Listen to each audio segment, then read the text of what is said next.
കിട്ടാനുള്ളതിന്റെ പേരിലാണ് വിദ്യാഭ്യാസ വകുപ്പ് അങ്ങനെ ഒരു പരിപാടിയിലേക്ക് എത്തുന്നത്. ഒക്ടോബർ 21 ഒപ്പുവെച്ചപ്പോൾ നവംബർ മാസം 12-ാം തീയതി കേരള ഗവൺമെന്റ് പറഞ്ഞു, ഞങ്ങൾ ഈ പരിപാടി നടപ്പിലാക്കുന്നില്ല, അതുകൊണ്ട് അത് മരവിപ്പിക്കുക. ഞങ്ങളൊരു വിദ്യാഭ്യാസ കമ്മിറ്റിയൊക്കെ വെച്ചിട്ടുണ്ട്. ആ കമ്മിറ്റി പരിശോധിച്ചതിന് ശേഷം മാത്രമേ ഈ നടപടികളുമായി ഞങ്ങൾ മുന്നോട്ട് പോകുന്നുള്ളൂ എന്ന് പറഞ്ഞ് അവിടെ നിൽക്കുകയാണ്. അതിനുശേഷം പിന്നീട് എന്തുകൊണ്ട് നമുക്കിപ്പോൾ വീണ്ടും PMC ചർച്ചയിലാവുകയായിരുന്നാൽ PMC നടപ്പിലാക്കുന്നതിൽ ഗവൺമെന്റിന്റെ തുടർച്ചയാണ് എന്നൊക്കെ മുഖ്യമന്ത്രിയും വിദ്യാഭ്യാസ വകുപ്പ് മന്ത്രിയും പറഞ്ഞതിന്റെ ഭാഗമായിട്ടാണ് വീണ്ടും പുതിയ ചർച്ചകൾ കേരളത്തിൽ ഉദയിച്ചത്. അന്ന് ചർച്ചകൾ ഉണ്ടായി, ഇല്ലെന്ന് പറയുന്നില്ല. ഒപ്പുവെക്കാൻ പാടുണ്ടോ ചോദിച്ചാൽ ഒപ്പുവെക്കണ്ട. പക്ഷെ ഒപ്പുവെച്ചത് എന്തുകൊണ്ടാണെന്ന് പറഞ്ഞു. ഒപ്പുവെച്ചതിന് ശേഷം ഈ തരത്തിലേക്ക് ഗവൺമെന്റ് തന്നെ കൊടുക്കുകയും ചെയ്തു. ആ ഗവൺമെന്റ് കൊടുത്തതിന് തുടർന്ന് ഇതിനൊരു സുപ്രീം കോടതികൾക്കും കേസ് നിൽക്കുന്നു. തമിഴ്നാട് കേസിൽ പോയിട്ടുണ്ട്, മറ്റു സംസ്ഥാന കേസുമായി ബന്ധപ്പെട്ടിട്ടുണ്ട്. ഈ കേസിനകത്ത് സുപ്രീം കോടതിയിൽ കേന്ദ്ര ഗവൺമെന്റ് കൊടുത്ത അഫിഡവിറ്റ് പറയുന്നത് കേരളം ഇതുവരെയും നടപ്പിലാക്കിയിട്ടില്ല എന്നാണ്. 2026 മെയ് മാസം 8-ാം തീയതി കേന്ദ്ര ഗവൺമെന്റ് സെക്രട്ടറി, വിദ്യാഭ്യാസ വകുപ്പ് സെക്രട്ടറി സംസ്ഥാനത്തിന് കത്തയച്ചു. ആ കത്തിനകത്ത് പറഞ്ഞു, നിങ്ങൾ പെട്ടെന്ന് നടപ്പിലാക്കണം, തുടങ്ങണം. ഞങ്ങൾ അതിന്റെ സൈറ്റ് ഓപ്പൺ ചെയ്തിട്ടിരിക്കുകയാണ്, തീരാറാവുകയാണ്, 27-ൽ തീരും. അപ്പൊ 27-ൽ തീരുന്നു, പെട്ടെന്ന് നടപ്പിലാക്കണം എന്ന് പറയുമ്പോൾ 2026 മെയ് മാസം 8-ാം തീയതി കേന്ദ്രത്തിലെ കത്തും പറയുന്നു കേരളം ഇതുവരെയും നടപ്പിലാക്കിയിട്ടില്ല. അപ്പൊ കേരളം ഇതിന്റെ പേരിൽ നമുക്ക് ഒരു രൂപ കിട്ടിയത് SSKയുമായി ബന്ധപ്പെട്ട പൈസയാണ്. അതിന് ശാഠ്യം പിടിച്ചു. ഇതിൽ ഒപ്പുവെച്ചെങ്കിൽ മാത്രമേ ആ പണം നൽകിയുള്ളത് ശാഠ്യമായിരുന്നു. അത്തരം ഒരു നിലപാടിലേക്ക് എത്തുന്നത്. ഇനി എന്താണ് പോംവഴി ഈ കാര്യത്തിൽ? നമ്മുടെ മുമ്പിൽ ഒറ്റ ചോദ്യമാണ്, NEP അംഗീകരിക്കാൻ പറ്റുന്നതാണോ അല്ലയോ? ഇത് ഇന്ത്യൻ വിദ്യാഭ്യാസം തകർക്കുന്നതാണോ അല്ലയോ? തകർക്കുന്നതാണെന്ന അഭിപ്രായമാണ് കമ്മ്യൂണിസ്റ്റ് പാർട്ടിക്കുള്ളത്. തകർക്കുന്നതാണെന്ന അഭിപ്രായമാണ് നല്ലൊരു പങ്ക് ആളുകൾ. അങ്ങനെയാണെങ്കിൽ ഇതിൽ നിന്നും മാറാനൊക്കത്തില്ല എന്നുള്ള വാദഗതി പറയുന്നുണ്ട്. എന്താ മാറാനൊക്കത്തില്ല വാദഗതി? MOU ഒപ്പുവെച്ചാൽ ആ MOUവിനകത്ത് പറയുന്നുണ്ട് ഇത് കേന്ദ്രത്തിന് മാത്രമേ മാറാൻ പറ്റുകയുള്ളൂ. ആ വാദഗതി ശരിയാണോ? ആ വാദഗതി തർക്കത്തിന് വേണ്ടി അംഗീകരിക്കാം. MOUവിൽ അങ്ങനെ പറയുന്നുണ്ട്, കേന്ദ്രത്തിന് മാത്രമേ മാറാൻ പറ്റുകയുള്ളൂ. അപ്പോൾ ഈ ഒപ്പുവെച്ചതനുസരിച്ച് കേന്ദ്രത്തിന് മാത്രമേ മാറാൻ പറ്റുകയുള്ളൂ എന്നതല്ലേ ശരി? അല്ല എന്നുള്ളതാണ് യാഥാർത്ഥ്യം. എന്തുകൊണ്ടെന്ന് ചോദിച്ചാൽ, ഞാൻ നേരത്തെ പറഞ്ഞതൊക്കെ വേണേൽ വിട്ടേക്കൂ, തർക്കത്തിന് വേണ്ടി അതെല്ലാം വിട്ടേക്കൂ. ഏത് നമ്മൾ കത്ത് കൊടുത്തു, നവംബർ 12-ന് കത്ത് കൊടുത്തു. കെപ്റ്റൻ അവേഴ്സ് ആണ് മരവിപ്പിച്ചെന്ന് നിർത്തിയിരിക്കുന്നു എന്ന് പറഞ്ഞിരിക്കുന്നു. ഹൈക്കോടതി, സുപ്രീം കോടതി തന്നെ കേന്ദ്രം പറഞ്ഞിരിക്കുന്നു ഇത് അവിടെ നടപ്പിലാക്കിയിട്ടില്ല എന്നൊക്കെ പറയുമ്പോഴും അതിനുപരിയായി ഏറ്റവും പ്രധാനപ്പെട്ട 3 ഘടകങ്ങൾ അവിടെ ഉയർന്നുണ്ട്. ഒന്ന്, കേരളവും കേന്ദ്രവും തമ്മിൽ ഒരു കരാർ ഒപ്പിടണമെങ്കിൽ ആരെങ്കിലും ചുമതലപ്പെടുത്തി വിടുന്നവരാണ് ഒപ്പിടുന്നത്. ചുമതലപ്പെടുത്തി വിട്ടത് വാസുകി എന്ന IAS കാരിയാണ്. വാസുകി IASഉം അവിടുത്തെ കേന്ദ്ര ഗവൺമെന്റ് വിദ്യാഭ്യാസ വകുപ്പിന്റെ അഡീഷണൽ സെക്രട്ടറി ഉയർന്ന IAS കാരൻ, ഈ 2 പേർ ചേർന്നാണ് ഒപ്പുവെച്ചിരിക്കുന്നത്. ആ ഒപ്പുവെച്ചിരിക്കുന്നത് വലിയൊരു പ്രശ്നം നിൽക്കുന്നുണ്ട്. നിങ്ങൾ ഏത് ഒപ്പുവെക്കലിന് വേണ്ടി ആരെ വിട്ടാലും ആ വിടുന്ന ആളിനെ ആരാണ് ചുമതലപ്പെടുത്തി വിടുന്നത്? വിദ്യാഭ്യാസ വകുപ്പ് മന്ത്രിക്ക് ചുമതലപ്പെടുത്താൻ ഒക്കത്തില്ല, മുഖ്യമന്ത്രിക്ക് ചുമതലപ്പെടുത്താൻ ഒക്കത്തില്ല. ചുമതലപ്പെടുത്തേണ്ടി വിടേണ്ട ആളിന്റെ പേര് ഗവർണർ എന്നാണ്. ഇന്ത്യ ഗവൺമെന്റ് ഒപ്പുവെക്കാൻ വരുന്നെങ്കിൽ അവിടെ ചുമതലപ്പെടുത്തേണ്ടത് ഇന്ത്യയുടെ പ്രസിഡന്റാണ്. ഇത് ആരാണ് തീരുമാനിക്കുന്നത് ഇങ്ങനെ വേണമെന്ന്? സംസ്ഥാനവും കേന്ദ്രവും തമ്മിൽ ഏത് കാര്യത്തിനായിക്കോട്ടെ ഒരു ഒപ്പുവെക്കൽ ഉണ്ടാവണമെങ്കിൽ ഗവർണറും പ്രസിഡന്റും ഇന്ത്യൻ പ്രസിഡന്റും ചുമതലപ്പെടുത്തുന്ന ഉദ്യോഗസ്ഥരായിരിക്കണം ഒപ്പുവെക്കേണ്ടത് എന്നുള്ളത് ഇടതുപക്ഷം പറയുന്നതോ അല്ലെ CPI പറയുന്നതോ ഏതെങ്കിലും പാർട്ടിയുടെയോ നിർദ്ദേശമല്ല. ഇന്ത്യൻ ഭരണഘടനയുടെ ആർട്ടിക്കിൾ 299(1) പ്രകാരം ആ ഭരണഘടന പറയുന്നു ഇങ്ങനെ പറ്റുകയുള്ളൂ എന്ന്. അനുച്ഛേദം 299 അനുസരിച്ചിട്ട് ഒപ്പുവെക്കണമെങ്കിൽ കേരളത്തിന്റെ ഒരു ഉദ്യോഗസ്ഥ ഒപ്പുവെച്ചാൽ ഗവർണർ ചുമതലപ്പെടുത്തണം. നിങ്ങൾ ഗവൺമെന്റ് ഉത്തരവ് GOകൾ കണ്ടിട്ടുണ്ടാവും. GOയുടെ ഏറ്റവും അവസാനം ഒപ്പുവെക്കുന്ന ഗവർണർക്ക് വേണ്ടി എന്ന് പറഞ്ഞിട്ടാണ് GO നമ്മുടെ കയ്യിൽ കിട്ടിയാൽ നിങ്ങൾ നോക്കിയാൽ മതി, GOയ്ക്ക് അകത്ത് കാണാം. ഇവിടെ ഗവർണർ ചുമതലപ്പെടുത്തിയിട്ടുണ്ടോ? ഇല്ല. അവിടെ പ്രസിഡന്റ് ചുമതലപ്പെടുത്തിയിട്ടുണ്ടോ? ഇല്ല. അങ്ങനെയാണെങ്കിൽ ഇത് കോടതി ഭാഷയിൽ തന്നെ പറഞ്ഞാൽ ഓയിഷ് അപ് ഇനിഷ്യോ എന്നാണ്. തുടക്കത്തിലെ തന്നെ അത് റദ്ദ് ചെയ്യപ്പെടുന്ന ഒന്നാണിത്. ഇതിനകത്ത് നിങ്ങൾ ചെയ്തേ മതിയാവുള്ളൂ എന്ന് ആരെങ്കിലും പറഞ്ഞാൽ സുപ്രീം കോടതിയിൽ നിരവധിയായ കേസുകളുണ്ട്. തിരുവനന്തപുരത്തെ ഗോൾഫ് ക്ലബ്ബുമായി ബന്ധപ്പെട്ട കേസ് ഉൾപ്പെടെ ആർട്ടിക്കിൾ 299 അനുസരിച്ചാണ് നോക്കിയാണ് കോടതി വിധി പറഞ്ഞത്. 299(1) പ്രകാരം ഈ കരാറുമായി പോകേണ്ട ഒരു ബാധ്യതയും സംസ്ഥാന സർക്കാരിന് ഇല്ല. ഇനി നമ്മൾ എപ്പോഴും പറയും നിയമവും ചട്ടവും എന്ന് പറയും. ഗവൺമെന്റ് ഭരിക്കുന്നത് എങ്ങനെയാണ്? ഗവൺമെന്റ് ഭരിക്കുന്ന ഒരു ചട്ടം അനുസരിച്ചിട്ടാണ്. എന്താണ് ചട്ടം? സർക്കാരിന് ഭരിക്കാൻ പ്രത്യേക ചട്ടമുണ്ട്. നമുക്ക് കുറച്ച് നിയമങ്ങളുണ്ട്. ആ നിയമമെല്ലാം ഭരണഘടനയുമായി ബന്ധപ്പെട്ട് നിയമം ഉണ്ടാക്കാൻ പറ്റുള്ളൂ. പാർലമെന്റ് ഉണ്ടാക്കിയാലും നിയമസഭ ഉണ്ടാക്കിയാലും നിയമം എല്ലാം ഉണ്ടാക്കുമ്പോൾ ആദ്യം നോക്കുന്നത് ഭരണഘടനയുമായി പൊരുത്തപ്പെടുമോ എന്ന് തന്നെയാണ്. ഇവിടെ ഗവൺമെന്റ് ഭരിക്കണമെങ്കിൽ ഏത് സംസ്ഥാനത്തിനും ഭരിക്കാൻ ഒരു ചട്ടമുണ്ട്. ആ ചട്ടങ്ങളുടെ പറയുന്ന പേര് rules of business in the government. Rules of business എന്ന് ചുരുക്കം പറയും. ഈ റൂൾസ് ഓഫ് ബിസിനസ് ഓരോ സംസ്ഥാനത്തും ഉണ്ടാക്കിയിട്ടുണ്ട്. ഈ റൂൾസ് ഓഫ് ബിസിനസ് എങ്ങനെയാണ് ഉണ്ടാക്കുന്നത്? അതും ഇന്ത്യൻ ഭരണഘടനയുടെ ആർട്ടിക്കിൾ 166 പറയുന്നത് എങ്ങനെയാണ് ചട്ടങ്ങൾ എന്ന് പറയുന്നത്. അപ്പൊ ഭരണഘടനയുടെ ആർട്ടിക്കിൾ 166 അനുസരിച്ച് ഉണ്ടാക്കിയ ചട്ടം പറയുന്നു, നയപരമായ തീരുമാനം എടുക്കേണ്ടത് മന്ത്രിയോ മുഖ്യമന്ത്രിയോ ഒന്നുമല്ല.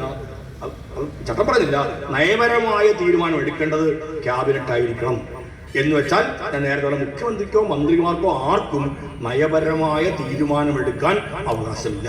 നയപരമായ തീരുമാനം എടുക്കേണ്ടത് ഈ പറയുന്ന തരത്തിൽ ക്യാബിനറ്റ് ആയിരിക്കണം എന്ന് റൂൾസ് ഓഫ് ബിസിനസ് പറയുന്നു.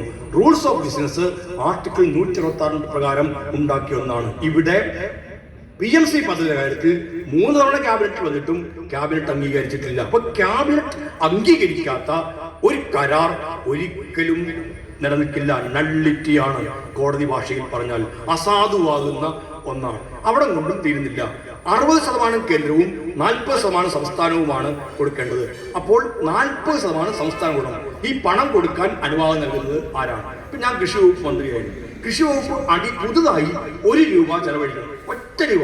കേരളത്തിൽ ചിങ്ങ 1 ആദരിക്കുന്ന കർഷകർക്കെല്ലാം 1 രൂപ കൊടുക്കണം. ഏത് അക്കൗണ്ടിന് കൊടുക്കും? പുതിയ അക്കൗണ്ട് വേണം. മന്ത്രിക്ക് തീരുമാനിക്കാൻ ഒക്കില്ല, മുഖ്യമന്ത്രിക്ക് മാത്രം തീരുമാനിക്കാൻ ഒക്കില്ല. നേരെ ആ ഫയൽ പോയി ധനകാര്യ വകുപ്പ് കണ്ട് അംഗീകരിച്ചൊക്കത്തുള്ളൂ. മുഖ്യമന്ത്രിയുടെ ഇത് അല്ലെങ്കിൽ വേറെ ഇപ്പം ഏറ്റവും കൂടുതൽ പണം പിരിച്ചു കൊടുക്കുന്ന വകുപ്പ് റവന്യൂ, പോലീസുകാരാണെങ്കിൽ ഫൈൻ പിടിക്കുന്നു. ആ വകുപ്പിന് പുതുതായിട്ടൊരു പൈസ അനുവദിക്കണമെങ്കിലും ഇതേപോലെ റവന്യൂ വകുപ്പിന് അനുമതി വേണം. ഇവിടെ ചെറിയ പൈസയല്ല, വലിയ പൈസ. ചെറുതായാൽ പോലും 1 രൂപയുടെ കാര്യം ഞാൻ പറഞ്ഞു. 1 രൂപ പുതുതായിട്ട് അനുവദിക്കുന്നതിലും അങ്ങനെ വേണം. PMCയിൽ 40% കോടാനുകോടി രൂപയാണ്. ഈ പണം അനുവദിക്കണമെങ്കിൽ ഈ ഫയല് റൂൾസ് ഓഫ് ബിസിനസ് പ്രകാരം ധനകാര്യ വകുപ്പ് മന്ത്രി കണ്ട് ധനകാര്യ വകുപ്പ് മന്ത്രിയുടെ അനുമതി വേണം. നാളിതുവരെ PMCക്ക് പണം അനുവദിക്കുന്ന കാര്യത്തിൽ ധനകാര്യ വകുപ്പിന്റെയോ ധനകാര്യ വകുപ്പ് മന്ത്രിയുടെയോ അനുമതി രണ്ടുപേരും ഞാൻ പറഞ്ഞ ഓ എന്ന് പറയുമ്പോൾ ധനകാര്യ വകുപ്പിന്റെയോ ധനകാര്യ വകുപ്പ് മന്ത്രിയുടെയോ അങ്ങനെ ധനകാര്യ വകുപ്പ് മന്ത്രിയുടെ തന്നെ അനുമതി കിട്ടിയേ മതിയുള്ളൂ. ധനകാര്യ വകുപ്പിന്റെ മന്ത്രിയുടെ അനുമതി കിട്ടാത്ത ഒന്നാണ് ഈ കരാർ വഹിക്കുന്നത്. അപ്പം ഈ കരാറിനകത്ത് പോകുന്നതിന് മുമ്പ് തന്നെ ഇതും ചെയ്യേണ്ടത് അനിവാര്യം. ഞാൻ നേരത്തെ പറഞ്ഞതുപോലെ SSKയുടെ പണം കിട്ടാൻ വേണ്ടി കാണിച്ച ഒന്നാകുമ്പോൾ ഇതൊന്നും ചെയ്യാതെ തന്നെയാണ് അങ്ങനെ പോയത്. നടപ്പിലാക്കാൻ വേണ്ടിയായിരുന്നില്ല. പക്ഷെ നടപ്പിലാക്കാതിരിക്കാൻ ഇങ്ങനെ ഏറ്റവും സുപ്രധാനമായ ഇന്ത്യൻ ഭരണഘടന തന്നെ പറയുന്ന നിയമങ്ങൾക്കനുസരിച്ച് അല്ലെ ആ അനുച്ഛേദങ്ങൾക്കനുസരിച്ച് നമുക്കത് ചെയ്യേണ്ടതില്ല എന്നിരിക്കെ എന്തിനാണ് PMCയെ പുണരാൻ വേണ്ടി നിൽക്കുന്നത് എന്നുള്ളതാണ് ഏറ്റവും പ്രധാനപ്പെട്ട ചോദ്യം. ഇവിടെ PMC നടപ്പിലാക്കുക എന്ന് പറഞ്ഞാൽ നമ്മൾ നേരത്തെ പറഞ്ഞ ഒരു മതനിരപേക്ഷ ജനാധിപത്യ ഫെഡറലിസ സംവിധാനങ്ങളെ തകർക്കുന്നതിനാണ്.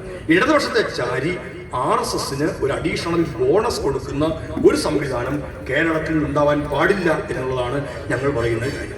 PMCയെ പ്രതിരോധിക്കുന്നതിന് പകരം PMCയുടെ ബ്രാൻഡ് അംബാസഡർമാരായി മാറരുത്. നമ്മൾ അതിനുവേണ്ടി ഒരു പിന്തുണയും പിൻബലവും കൊടുക്കുന്ന ഒരു രീതിയാവരുത്. ഇപ്പൊ നമുക്ക് കേരളത്തിൽ നിന്ന് PMC നടപ്പിലാക്കാൻ വേണ്ടി വീണ്ടും നീങ്ങുന്നു പറഞ്ഞാൽ ഇപ്പൊ സുപ്രീം കോടതി അടക്കം അവർ കൊടുത്തു, കേരളം നടപ്പിലാക്കുന്നില്ല എന്ന് പറഞ്ഞ് നടത്തുന്നു. ഒരു അപ്രതീക്ഷിതമായ ബോണസ് PMCയിൽ കേരളം പോലെ സംസ്ഥാനം കൊടുക്കാൻ പാടില്ല. അങ്ങനെ കൊടുക്കുന്നത് ഇന്ത്യയുടെ വിദ്യാഭ്യാസ മേഖലയോട്, ഈ രാജ്യത്തിന്റെ മതനിരപേക്ഷതയോട്, നമ്മുടെ ജനാധിപത്യ സംവിധാനത്തിലൊക്കെ ചെയ്യുന്ന ഏറ്റവും പ്രധാനപ്പെട്ട ക്രൂരതയായിരിക്കും. സംഘപരിവാർ ആഘോഷിക്കുന്നുണ്ട്.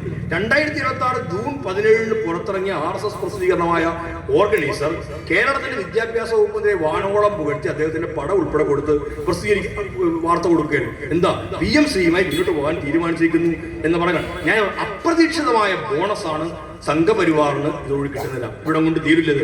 വികസിത് ഭാരത് ശിക്ഷ അധിഷ്ഠാൻ എന്ന് പറഞ്ഞിട്ട് VBSA അണിയറയിൽ തയ്യാറായി, അണിയറല്ല നടപ്പിലാക്കിയ ലക്ഷ്യമാണ്. സർവകലാശാല വിദ്യാഭ്യാസത്തെ കൂടി കാവ്യവൽക്കരിക്കാനുള്ള നീക്കം നടക്കുന്നിടത്ത് ശക്തമായ പ്രതിരോധം ഉയർന്നു വരേണ്ടത് അനിവാര്യമാണ്. നമ്മുടെ നാട്ടിൽ ഒരു വിദ്യാഭ്യാസ മേഖലയെ ബന്ധപ്പെട്ട് തന്നെ ഒരു വലിയ സമരങ്ങൾ കൂടി നടക്കുന്ന ഒരു പശ്ചാത്തലത്തിലാണ് നമ്മൾ ഈ PMCയുടെ ഈ സമരത്തിന്റെ എല്ലാം ചേരുന്നത്.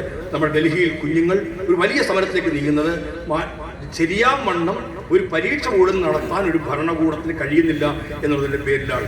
17 കുഞ്ഞുങ്ങൾ, ഓരോ കുടുംബത്തിന്റെയും പ്രതീക്ഷകളായിരുന്ന 17 കുഞ്ഞുങ്ങൾ ഒരു പരീക്ഷയുടെ പേരിൽ ആത്മഹത്യയിൽ അഭയം തേടുന്നത് ലോകത്ത് ആദ്യമായിട്ടായിരിക്കും. ഇന്ത്യയുടെ പ്രധാനമന്ത്രി ഒരക്ഷരം ഉരിയാടാതിരിക്കുന്നത്, ഇന്ത്യയുടെ വിദ്യാഭ്യാസ വകുപ്പ് മന്ത്രി അതിനകത്ത് ഒരു ബുദ്ധിമുട്ടുമില്ലാതിരിക്കുന്നത് അപകടകരമായ ഒരു സ്ഥിതിവിശേഷമാണ്. നരേന്ദ്രമോദി വിവാഹം കഴിച്ച് വിവാഹം ഒഴിഞ്ഞാളാണ്.